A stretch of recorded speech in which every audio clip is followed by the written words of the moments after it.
Jumpa lagi dengan saya, Sang Motivator Jalanan. Kali ini kita akan membahas tentang penyakit-penyakit yang ada dalam diri Anda yang akan menghambat kesuksesan Anda dalam kehidupan. Namun sebelumnya saya ingin mengucapkan terima kasih banyak kepada seluruh subscriber setia saya. Terima kasih sudah mampir, terima kasih juga udah subscribe, udah like, udah komen, and udah share. Bagi yang baru mampir, seperti biasa, jangan lupa untuk subscribe channel ini dan klik tanda lonceng untuk menyaksikan video-video bermanfaat lainnya. Sekali lagi terima kasih, selamat menikmati, dan semoga bermanfaat. Sebelum kita membahas satu persatu tentang penyakit-penyakit yang ada dalam diri Anda yang bisa menghambat kesuksesan Anda dalam hidup, ada beberapa kalimat motivasi yang ingin saya sampaikan. Semoga saja kalimat-kalimat ini bisa memotivasi diri Anda untuk menjadi lebih baik. Jika Anda terus-menerus memiliki pemikiran yang sama dan melakukan hal yang sama, Anda akan memperoleh hasil yang sama. Kebanyakan orang tidak memperoleh apa yang mereka inginkan dalam hidup ini karena mereka tidak mengetahui apa yang benar-benar mereka inginkan. Hampir 95% segala sesuatu yang Anda pikirkan dan rasakan adalah kebiasaan dan otomatis ditentukan oleh perilaku-perilaku dan pengalaman-pengalaman di masa lalu. Bangunlah sebuah sikap berterima kasih. Katakan terima kasih kepada setiap orang atas segala sesuatu yang mereka lakukan untuk Anda. Ini adalah investasi terhadap peluang jutaan rupiah tanpa modal. Orang-orang yang sehat dan bahagia adalah mereka yang menghadapi kenyataan-kenyataan hidup secara langsung, namun tidak berharap berubah secara langsung. Waktu adalah sumber Anda yang paling berharga. Jadikan setiap satuan waktu terkecil menjadi bernilai. Jangan abaikan kenyataan bahwa 1 tahun kesuksesan terdiri atas menit demi menit yang penuh tindakan berarti. Pikirkan diri Anda menjadi seseorang yang Anda inginkan, bukan sebagaimana diri Anda sekarang. Selalu ada kesempatan untuk menjadi lebih baik di masa mendatang. Orang yang beruntung sebenarnya hanyalah mereka yang berpikir secara terus-menerus tentang apa yang mereka inginkan dan kemudian menariknya ke dalam kehidupan mereka. Oke, sekarang kita akan membahas satu persatu tentang penyakit-penyakit yang ada dalam diri Anda yang bisa menghambat kesuksesan Anda. Penyakit yang pertama adalah pesimisme. Penyakit pesimis atau pesimisme sangat sering kita temukan dalam kehidupan sehari-hari. Namun, banyak orang-orang yang tidak menyadari bahwa penyakit pesimis ini bisa menghambat kesuksesan mereka. Harus kita pahami terlebih dahulu bahwa kita memiliki 2 jenis pikiran yang mengendalikan perilaku kita, yaitu pikiran sadar dan pikiran bawah sadar.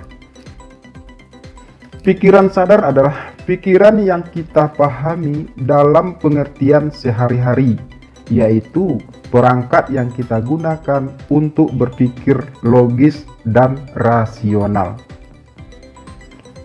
Dan pikiran bawah sadar adalah kumpulan dari pengalaman, pengertian, dan pemahaman tentang diri kita.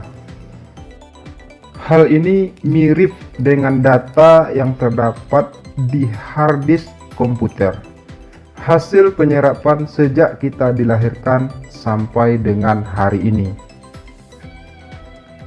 Dari kedua jenis pikiran ini, ternyata pikiran bawah sadar memiliki pengaruh yang sangat besar terhadap perilaku kita, jauh lebih besar dibandingkan dengan pengaruh pikiran sadar. Sebuah buku psikologi populer bahkan menyebutkan bahwa kontribusi pikiran bawah sadar terhadap perilaku kita adalah sebesar 88%, dan sisanya sebesar 12% adalah kontribusi pikiran sadar. Orang optimis bukanlah orang yang hanya melihat jalan mulus di hadapannya, tetapi orang yang yakin 100% dan berani mengatasi setiap tantangan yang menghadang. Sebaliknya, orang pesimis adalah orang yang walaupun melihat jalan mulus di hadapannya, tidak yakin 100% dan tidak berani mengatasi setiap tantangan yang menghadang. Ada dua macam manusia dalam menyikapi hidup ini, yaitu orang yang pesimis dan orang yang optimis. Tipe pertama ialah orang yang pesimis. Bagi orang pesimis, kehidupannya lebih banyak dikuasai pikiran negatif. Hidupnya penuh kebimbangan dan keraguan. Tidak yakin pada kemampuan dirinya sendiri, kepercayaan dirinya mudah goyah dan mudah putus asa kalau menemui kesulitan ataupun kegagalan. Selalu mencari alasan dengan menyalahkan keadaan dan orang lain sebagai proteksi untuk membenarkan dirinya sendiri. Padahal dalam dirinya sendiri tahu bahwa betapa rapuhnya mentalnya. Orang pesimis lebih percaya bahwa sukses itu hanyalah kebetulan, keberuntungan, atau nasib semata. Orang dengan sikap mental pesimis seperti ini tentunya telah mengidap penyakit miskin mental. Jika mental sudah miskin, kita tidak akan mampu menciptakan prestasi maksimal dan mana mungkin mengubah nasib jelek menjadi lebih baik. Tipe kedua adalah orang optimis. Bagi orang yang memiliki sikap optimis, kehidupannya didominasi oleh pikirannya yang positif, berani mengambil risiko, dan setiap mengambil keputusan selalu penuh dengan keyakinan dan kepercayaan diri yang mantap. Orang optimis bukanlah karena melihat jalan mulus di hadapannya, melainkan orang yang mempunyai keyakinan 100% dalam melaksanakan apa yang harus diperjuangkannya. Orang optimis tahu dan sadar bahwa setiap proses perjuangan pasti akan menghadapi kerikil-kerikil kecil ataupun bebatuan besar yang selalu menghadang. Orang optimis siap dan berani mengatasi masalah atau kesulitan yang merintanginya. Bahkan di saat mengalami kegagalan sekalipun, dia tidak akan patah semangat karena tahu ada proses pembelajaran di sana. Sikap pesimis merupakan halangan utama bagi seseorang untuk menerima tantangan. Orang yang telah terjangkiti virus pesimis selalu merasa hidupnya penuh kesulitan. Ia selalu berada dalam ketidakberdayaan menghadapi masa depan. Penyakit pesimis dapat terbangun akibat proses pendidikan yang kurang baik. Bisa dari masa kecil, bisa juga akibat peristiwa sesaat yang sangat menyakitkan. Nah, saya juga akan memberikan obat penangkal sikap pesimis agar Anda tidak harus meringis, sinis, dan menangis. Setiap sakit ada obatnya, setiap masalah ada jalan keluarnya.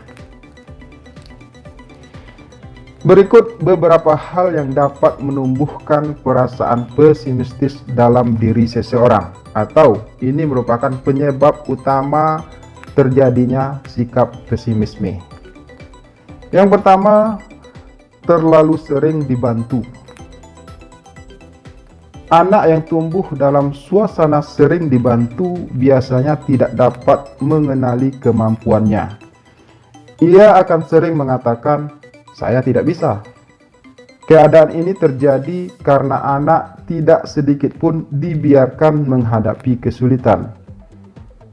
Ketika si anak mengeluh tentang sulitnya PR dari sekolah, orang tua lantas mengambil alih PR tersebut. Ketika anak menghadapi masalah dengan mainannya, orang tua segera mengatasi masalah tersebut. Dalam jangka panjang, anak ini akan tumbuh sebagai orang yang merasa tidak mampu menghadapi kesulitan. Ia akan selalu mengharapkan bantuan orang lain dalam mengatasi masalah-masalahnya. Manakala bantuan itu tidak ia peroleh, ia pun merasa tidak dapat berbuat apa-apa. Penyebab kedua adalah terlalu sering dilecehkan. Orang yang dalam masa pertumbuhannya seringkali dilecehkan akan menganggap dirinya sebagai orang terbodoh sedunia. Keadaan ini tentu membuatnya memandang buram potret diri dan masa depannya. Ia juga akan merasa tidak mampu mengatasi persoalannya sendiri. Penyebab ketiga adalah sikap negatif terhadap kegagalan. Kalau kita lihat dalam keseharian, ada orang yang merasa selalu ditimpa kegagalan. Pada kenyataannya, tidak ada seorang pun di dunia ini yang selalu gagal dan tak pernah berhasil. Masalahnya adalah bagaimana ia menyikapi kegagalan.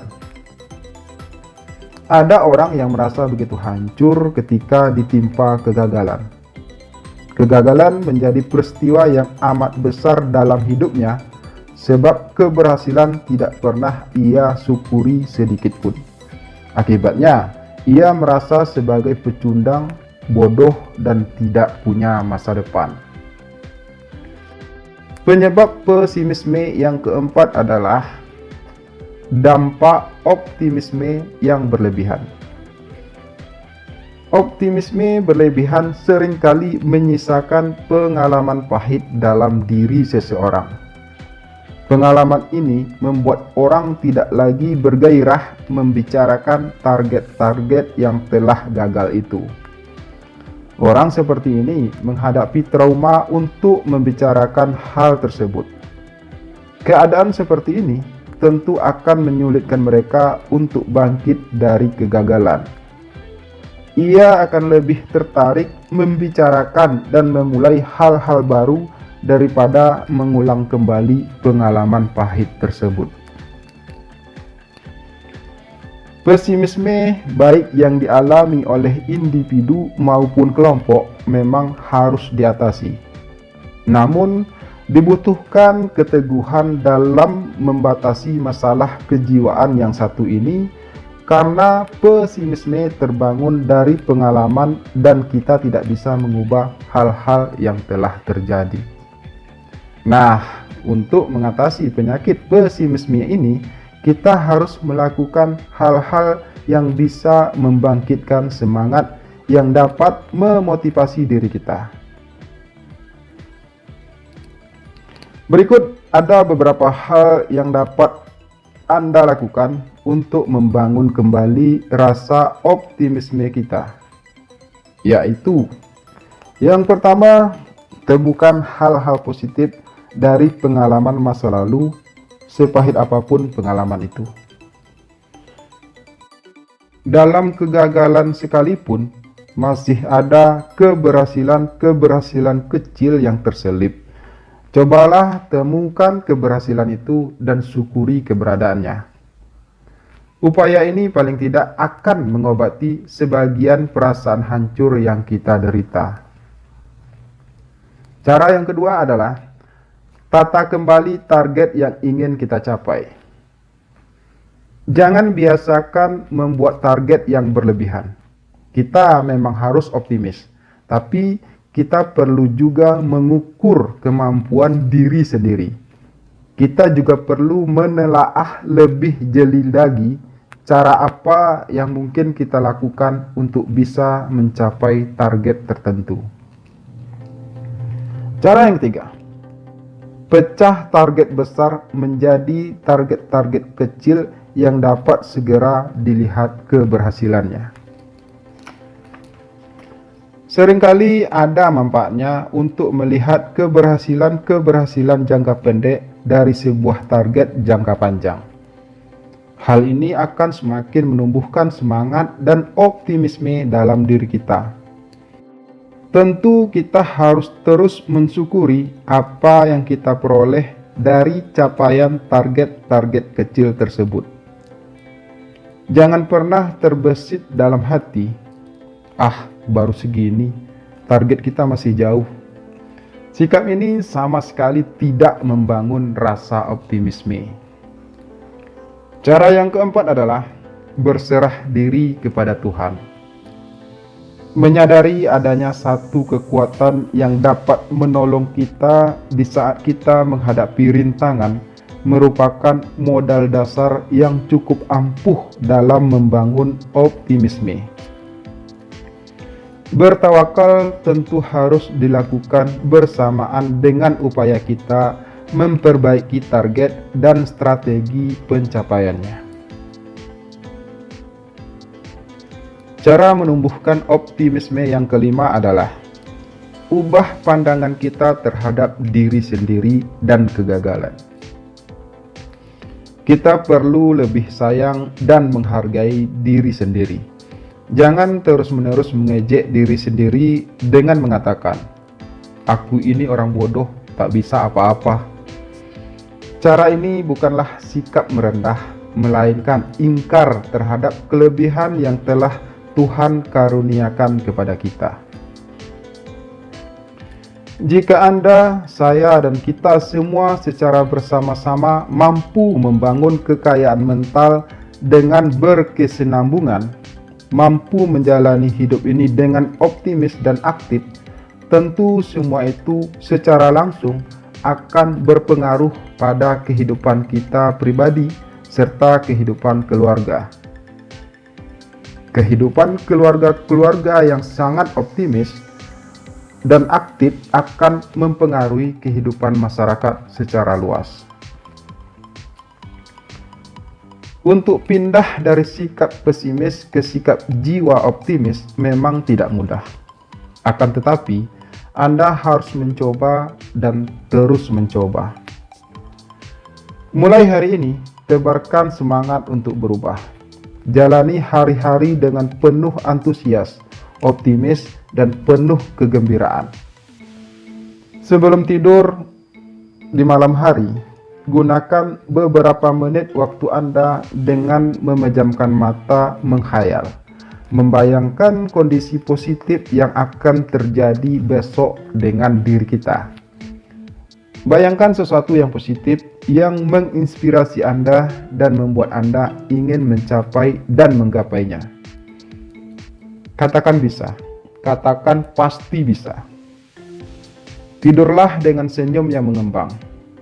Dan ingat, bangun tidur besok pagi, hal pertama yang harus Anda lakukan adalah berdoa kepada Tuhan karena kita diberi umur panjang dan kesehatan yang baik. Setelah itu, Anda harus tersenyum. Senyum kepada diri sendiri dan rasakan bagaimana nikmatnya hidup ini.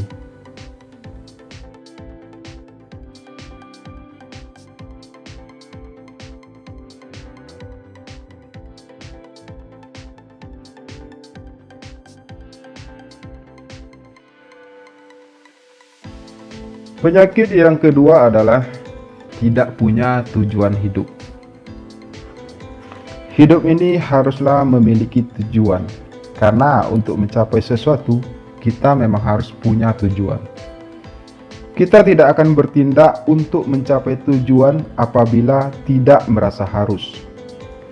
Di dunia ini, semua pencapaian yang dahsyat pasti dicapai karena orangnya mempunyai alasan yang sangat kuat.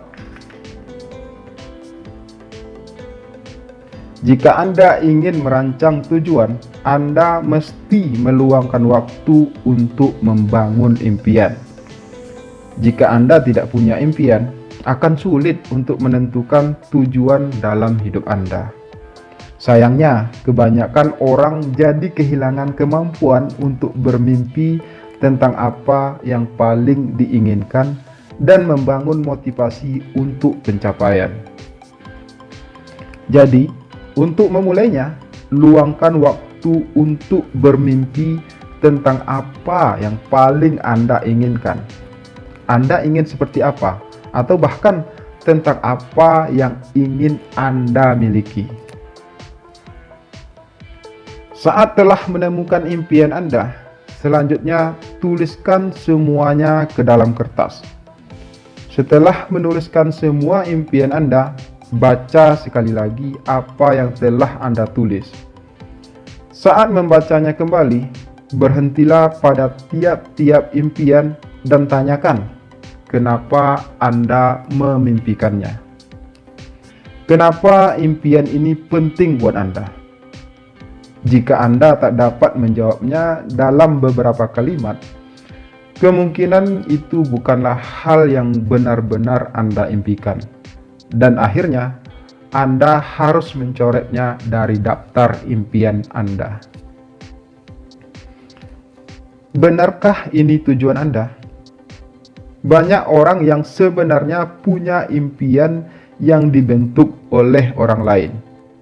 Jadi, penting untuk menemukan apakah benar apa yang ingin Anda capai adalah tujuan Anda atau justru itu adalah tujuan orang lain. Saat merancang tujuan, jika ternyata impian dan tujuan itu bukan yang Anda inginkan, coret saja dari daftar Anda. Temukan bagaimana tujuan ini akan mempengaruhi kehidupan Anda setelah Anda membuat daftar yang benar tentang impian Anda. Lihat kembali apa yang tertinggal. Masukkan impian yang tertinggal ini ke dalam daftar dan pikirkan bagaimana impian ini akan membawa pengaruh dalam hidup Anda. Apakah mencapai tujuan ini akan membuat Anda lebih bahagia daripada sekarang? Akankah memperbaiki rasa aman dan hubungan Anda dengan orang lain? Apakah akan berpengaruh terhadap keuangan Anda secara positif? Jika ternyata impian ini tidak membawa pengaruh positif dalam kehidupan Anda, mungkin seharusnya dikesampingkan. Jika Anda menemukan pencapaian Anda akan membawa pengaruh positif dalam kehidupan Anda, sebaiknya milikilah motivasi untuk mengejar dan mencapai semua tujuan tersebut. Sudahkah Anda tahu apa tujuan hidup Anda? Pentingkah memiliki tujuan hidup? Dan sudahkah Anda berhasil mencapainya? Mungkin ada yang menjawab, tujuan hidup saya ingin hidup enak. Pasti semua orang ingin hidup enak. Akan tetapi, tunggu dulu, hidup enak, apakah itu merupakan tujuan hidup? Lalu, bagaimana sih hidup enak itu? Cukup uang, cukup materi, sukses luar biasa. Begitukah? Wah, berarti tujuan hidup kita adalah menjadi orang kaya. Tidak ada yang salah ataupun tidak ada yang melarang untuk menjadi orang kaya. Menjadi kaya juga tidak haram. Uang memang magnet yang punya daya tarik sangat kuat. Maklum, tidak ada orang yang mau hidup miskin, apalagi sampai terlilit hutang, dan hutang. Siapapun orangnya, saya yakin ingin terbebas dari masalah finansial. Ini bagus karena Anda jadi punya semangat untuk giat bekerja dan bekerja.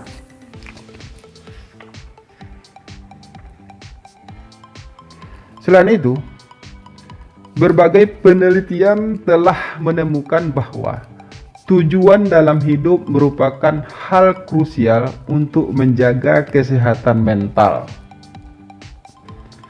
Tujuan dalam hidup ini kemungkinan juga merupakan hal yang sangat penting bagi kesehatan tubuh. Semua orang menginginkan kebahagiaan dalam hidup, dan saya percaya mereka yang berbahagia adalah mereka yang mampu berpikir dan bertindak bijak. Kapanpun Anda menemui masalah dalam hidup Anda tidak akan lekas emosi. Sebaliknya, Anda akan bisa berpikir jernih sehingga bisa mencari solusi terbaik. Pahamilah diri Anda luar dan dalam. Luangkan waktu sejenak, kalau perlu meditasi. Survei membuktikan meditasi bisa mempengaruhi keadaan jiwa seseorang. Setidaknya begitulah kata buku-buku yang pernah saya baca. Ingat, manusia yang bahagia adalah manusia yang bisa menemukan kedamaian dalam diri mereka. Apakah Anda sudah merasakan kedamaian?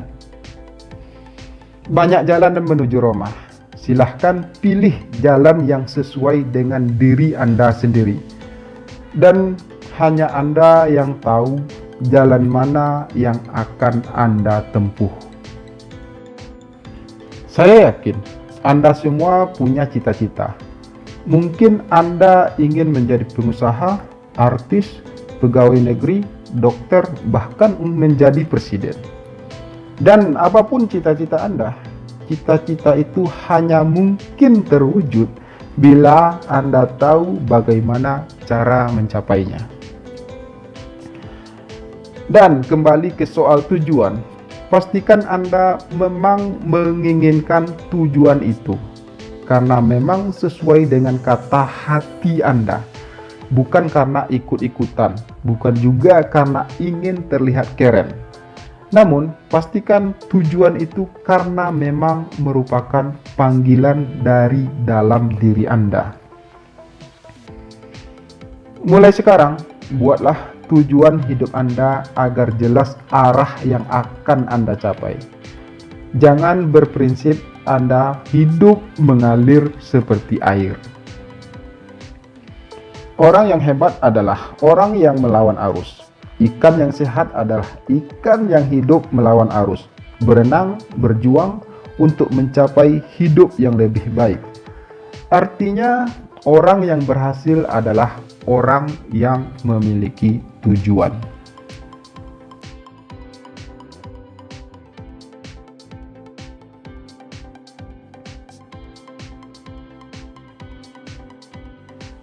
Oke, kita lanjut. Penyakit yang ketiga adalah doa dan keinginan yang berbeda. Setiap orang di dunia ini pasti sering berdoa, baik dalam kondisi sedih, bahagia, tegang, marah, maupun ketawa. Apapun kegiatan yang kita lakukan, pasti selalu kita iringi dengan doa. Akan tetapi, pernahkah Anda terpikir dan berpikir bagaimana caranya agar doa itu segera dikabulkan Tuhan? Kenapa tidak semua doa dikabulkan Tuhan? Berpikiran seperti itu kuno. Tuhan itu justru luar biasa maha pemurah. Apa yang kita minta sudah pasti dikabulkannya, dengan catatan cara berdoa dan doanya betul. Nah, ketika emosi, kita dirajut dengan perkiraan atau hipotesis masa depan yang belum terjadi. Pertemuan keduanya itulah yang kemudian menjelma menjadi harapan. Harapan adalah gabungan antara emosionalitas dan perkiraan. Hipotesis hanyalah hipotesis nalar.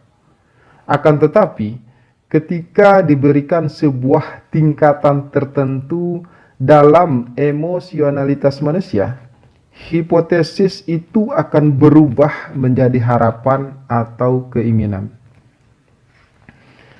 Banyak orang yang selalu mengeluh kenapa Tuhan tidak sayang kepada mereka, padahal mereka sudah puas beribadah dan berdoa dengan ikhlas dan sungguh-sungguh. Tetapi kenapa Tuhan tidak kunjung memberikan apa yang mereka minta? Akhirnya mereka pesimis dan menyalahkan diri sendiri tanpa tahu apa yang salah dengan mereka dan doa mereka. Saya melihat ada yang tidak mereka pahami. Mereka ingin kaya dan sukses, tetapi saat berdoa kepada Tuhannya, mereka melapaskan hal yang berbeda. Artinya, keinginan dan doa mereka bertabrakan. Mau kaya, tapi pada saat berdoa mintanya hanya rejeki dimurahkan, rejeki yang cukup atau murah rejeki. Tuhan telah mengabulkan doa mereka yang berdoa tentang rejeki yang cukup ini. Tapi mereka bilang, Tuhan tidak memberi apa yang aku minta. Apa yang mereka mau? Kaya dan berhasil. Tapi doanya berbeda. Aneh kan? Berikut beberapa tips agar doa kita sinkron atau sama dengan keinginan kita. Tips yang pertama ialah keinginan dan doa harus sinkron. Jika kita ingin kaya, mintalah kepada Tuhan kekayaan itu. Kita akan mendapatkan apa yang kita minta. Sambil meminta kepada Tuhan tentang kaya tadi, bayangkan diri Anda adalah seorang yang kaya, punya uang yang banyak, mobil mewah dan rumah mewah senyata mungkin.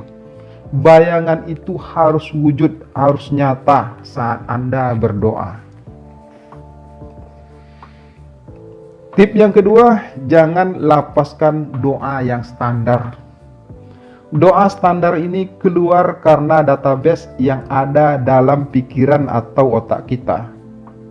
Kita selalu melapaskan doa yang sama terus-menerus tanpa pernah kita feedback dan telaah.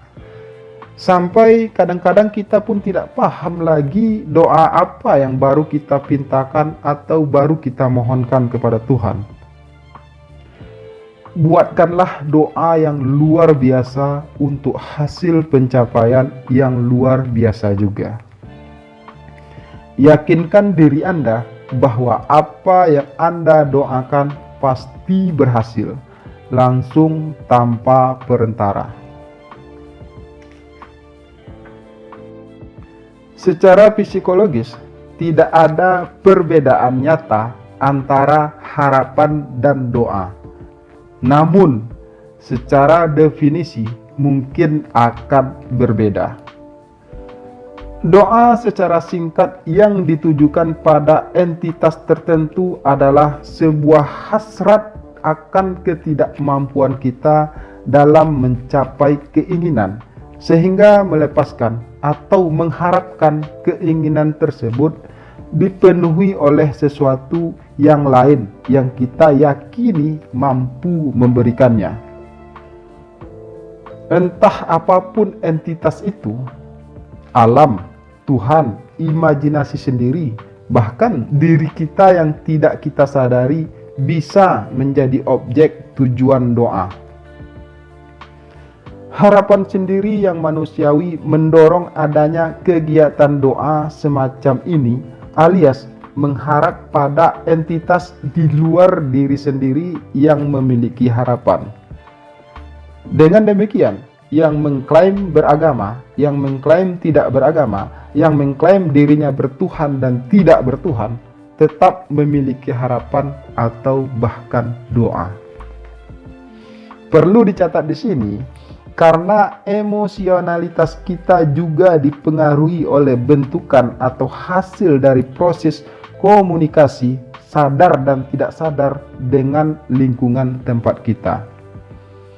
Emosionalitas harapan akan berbeda-beda pada masing-masing pribadi, bergantung pada pengalaman hidupnya. Apakah mungkin seseorang tidak memiliki harapan? Sejauh dia hidup, saya yakin dia masih memiliki keinginan atau harapan. Makan, minum, dan hidup itu sendiri merupakan sebuah harapan sadar dan kadang tidak sadar dari diri kita. Apa beda antara doa kita dan keinginan kita? Apa yang membedakan keduanya? Pada saat kita berdoa, pastilah kita punya keinginan tertentu yang kita mintakan kepada Tuhan agar Dia mau mengabulkan keinginan kita itu. Bukankah begitu? Pada kesempatan ini, saya ingin sering berbagi wawasan, pengetahuan, dan pengalaman kepada Anda mengenai kepastian Tuhan dalam menyikapi doa manusia. Apakah Tuhan mengabulkan setiap doa yang dipanjatkan kepadanya? Mengapa ada orang yang merasa setiap doanya selalu dikabulkan oleh Tuhan dan benar-benar menjadi kenyataan? Sedangkan yang lainnya merasa bahwa Tuhan tidak adil karena doa-doa yang dipanjatkan kepadanya belum atau tidak pernah berwujud menjadi kenyataan. Inilah poin utama yang sebagian besar belum kita pahami. Doa yang tepat adalah doa yang mendatangkan efek balik atau feedback yang sesuai dengan yang kita inginkan. Doa pada prinsipnya adalah sebuah keinginan hati dan tujuan di masa depan yang kita proyeksikan di masa sekarang.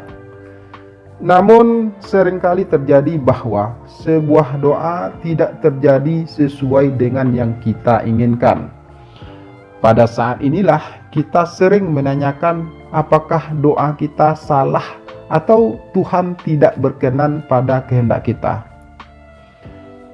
Sebenarnya tidak ada yang salah dengan doa kita ataupun pada kehendak Tuhan. Yang harus kita pahami adalah pengertian bagaimana doa dapat bekerja sebagaimana mestinya.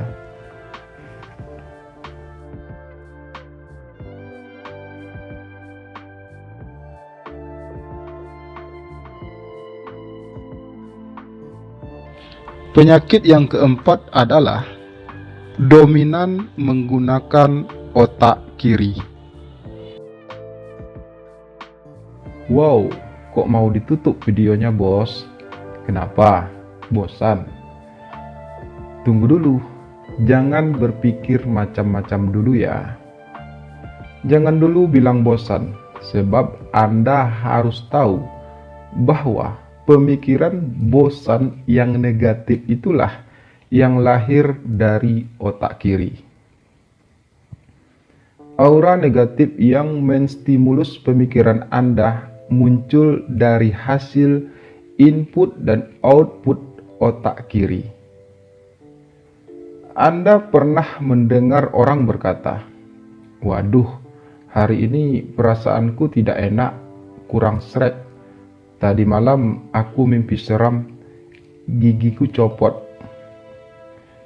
Biasanya, mimpi ini diartikan sebagai pertanda yang tidak baik, atau perasaan kurang srek itu diartikan sebagai sesuatu yang tidak baik. Fenomena ini terjadi di tingkatan masyarakat yang berpikiran kekirian. Hal ini sudah mentradisi, sehingga jika kita mengalami hal seperti ini, perasaanku kurang enak dan mimpi jelek, kita akan mengingat-ingat terus-menerus. Inilah yang namanya aura negatif atau pikiran kiri karena berhitung-hitung dengan logika. Oleh karena itu, jangan pernah membayangkan dan menarik pikiran-pikiran negatif yang lahir dari otak kiri Anda. Belahan otak kiri berhubungan dengan logika, analisis, bahasa, rangkaian, dan matematika. Jadi, belahan otak kiri memberikan respon terhadap masukan-masukan, dan untuk ini dibutuhkan kemampuan mengupas atau meninjau, menyatakan, menganalisis, menjelaskan, berdiskusi, dan memutuskan.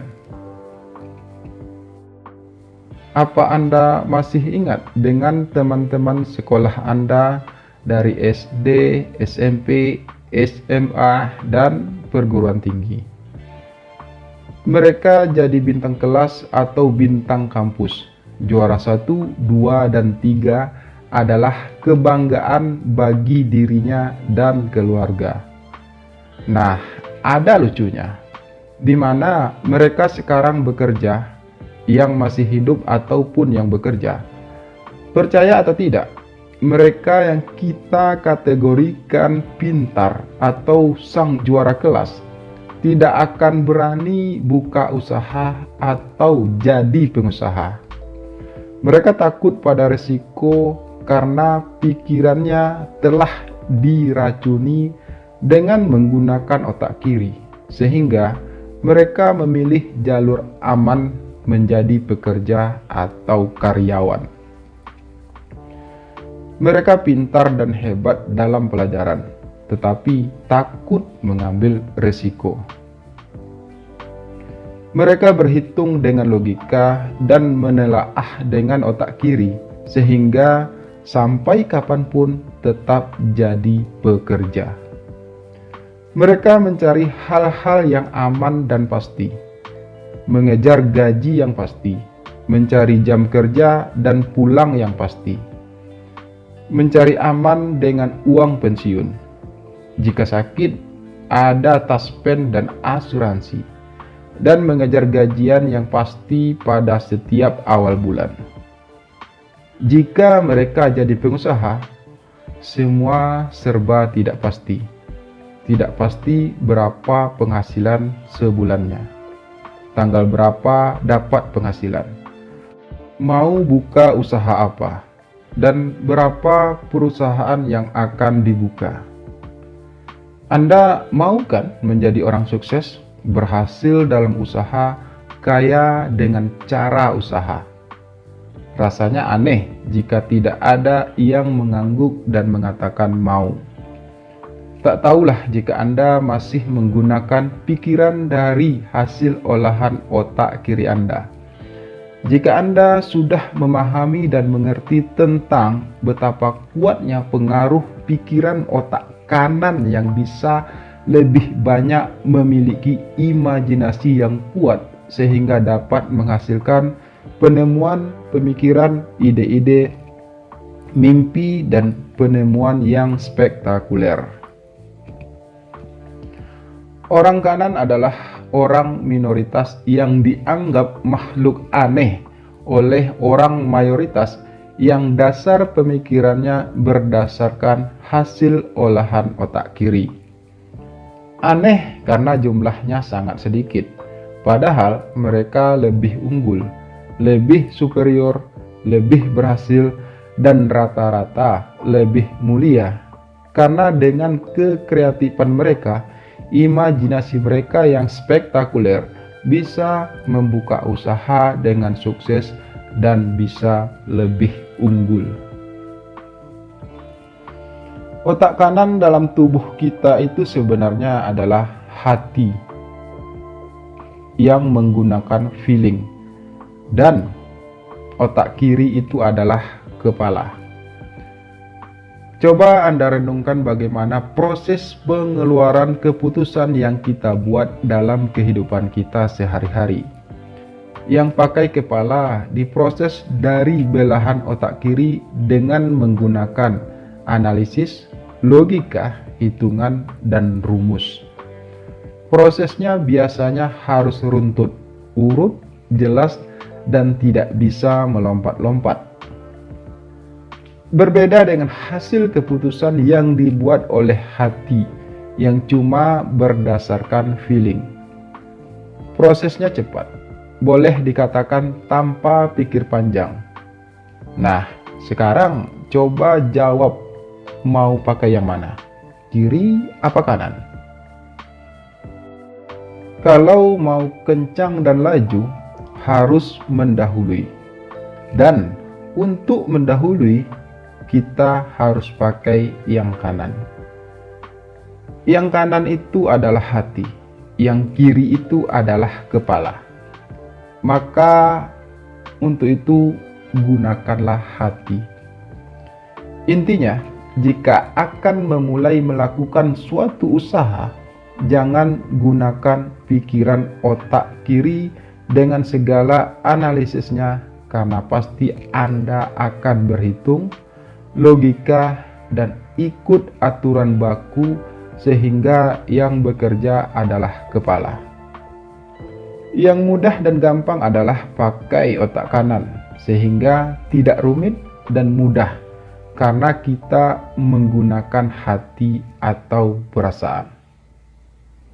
Jadi, mari lakukan dengan yang kanan, biar nyaman dan aman.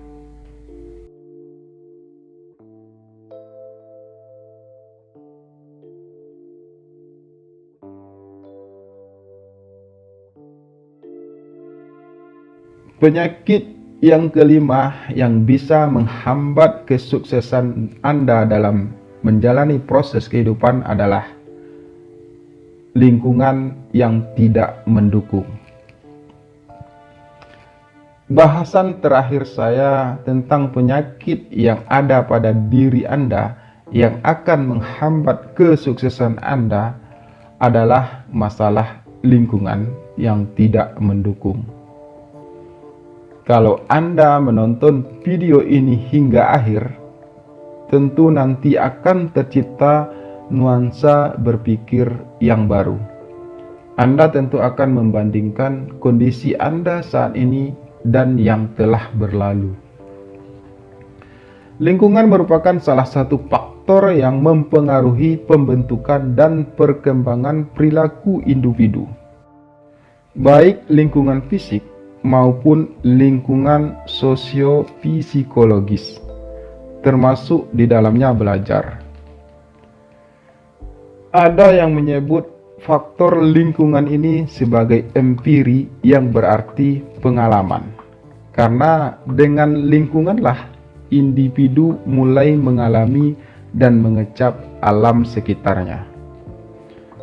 Manusia tidak bisa melepaskan diri secara mutlak dari pengaruh lingkungan, karena lingkungan itu senantiasa tersedia di sekitarnya.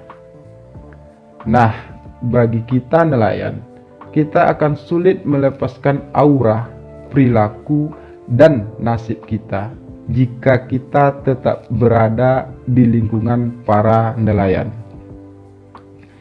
Pergaulan kita setiap hari dengan para nelayan akan lebih mengokohkan jati diri kita bahwa nasib, takdir, dan masa depan kita tetap saja menjadi nelayan.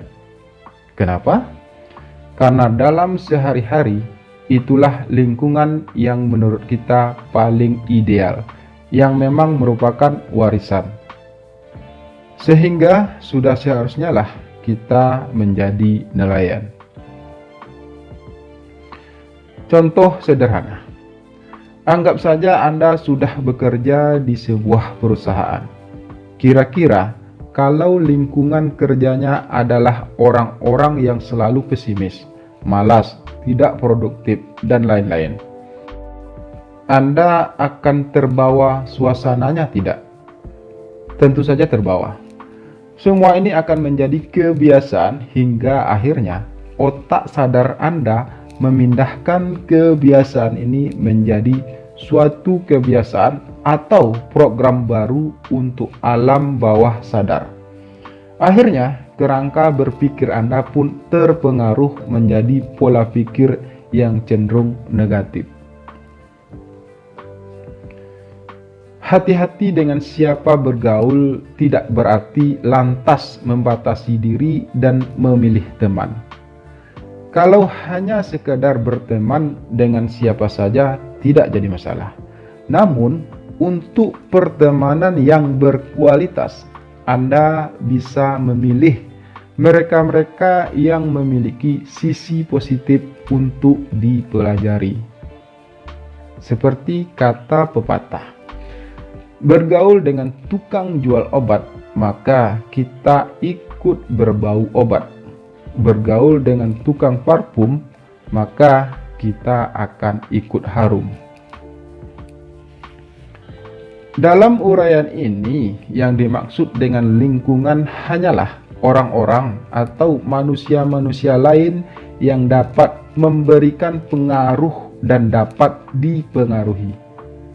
Pada kenyataannya, hal ini menuntut keharusan bagi makhluk sosial untuk bergaul satu dengan lainnya. Lingkungan dengan aneka ragam kekayaannya merupakan sumber inspirasi dan daya cipta untuk diolah menjadi kekayaan budaya bagi dirinya. Lingkungan dapat membentuk pribadi seseorang, karena manusia hidup adalah manusia yang berpikir dan serba ingin tahu, serta mencoba-coba segala apa yang tersedia di alam sekitarnya. Keadaan sekeliling dan lingkungan dapat mempengaruhi kita. Keadaan jiwa juga dapat mempengaruhi kita.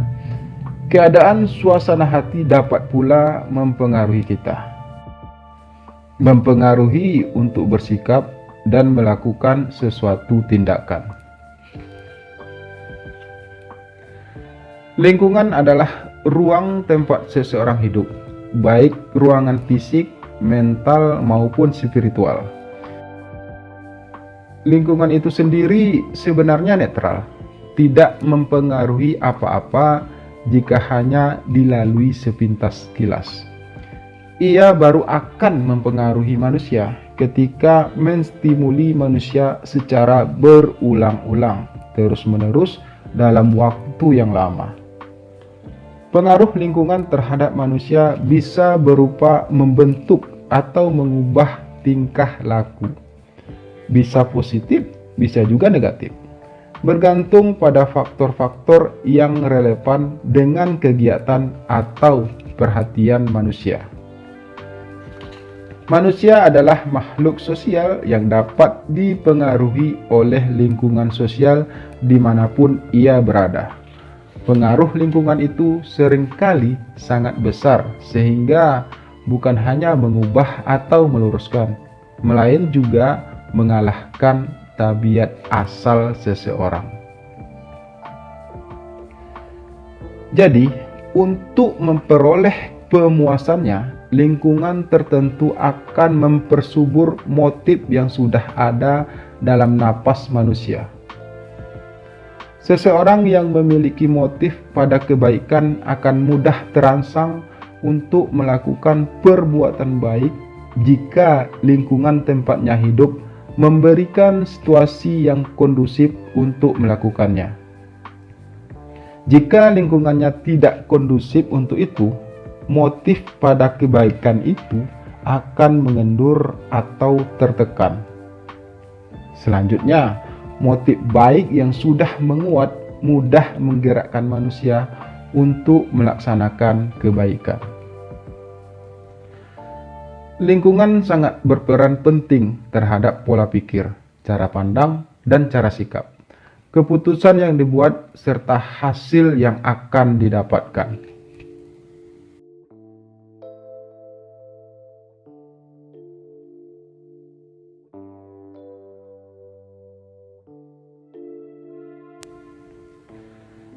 Dan demikianlah pembahasan kita tentang penyakit-penyakit yang ada pada diri Anda yang dapat menghambat kesuksesan Anda dalam menjalani proses kehidupan.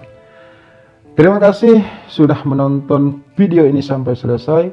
Semoga bermanfaat dan salam sukses untuk Anda semua. Sampai jumpa di video-video berikutnya. Terima kasih.